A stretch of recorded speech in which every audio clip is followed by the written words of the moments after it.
अब रुख करते हैं अहमदपुर सियाल का, जहां रमजान मुबारक में लॉकडाउन के दौरान करियाना, सब्जी और गोश्त की दुकानों पर खरीदारी का सिलसिला जारी है। नुमाइंदा सिटी न्यूज अली अमजद चौधरी हमारे साथ मौजूद हैं, उनसे जानते हैं। जी अली अमजद चौधरी, दुकानदार हुकूमती नरखों पर अशिया खुर्दनोश फरोख्त कर रहे हैं या नहीं?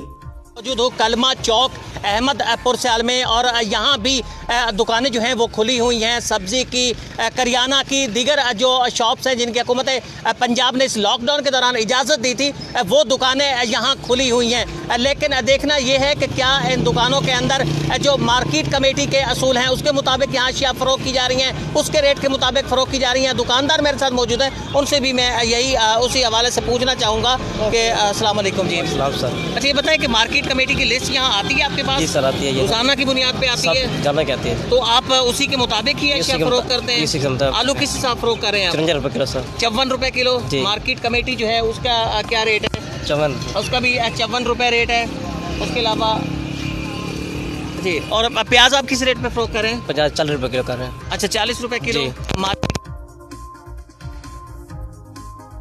जो है 40 रुपए दुकानदार के मुताबिक वो फरोख्त कर रहे हैं। मार्केट कमेटी के जो रेट उन्होंने फिक्स किया हुआ है उसके मुताबिक यहाँ अशिया फरोख्त कर रहे हैं। उन्होंने देखा भी सही और दुकानदार से पूछा भी सही, तो उसके मुताबिक जो मार्केट कमेटी का जो उसी के मुताबिक यहाँ अशिया जो है मुख्तलिफ सब्जियाँ, फ्रूट जो है वो फरोख्त किए जाए। बहुत शुक्रिया अली अमजद चौधरी, तफसीलात से आगाह करने के लिए।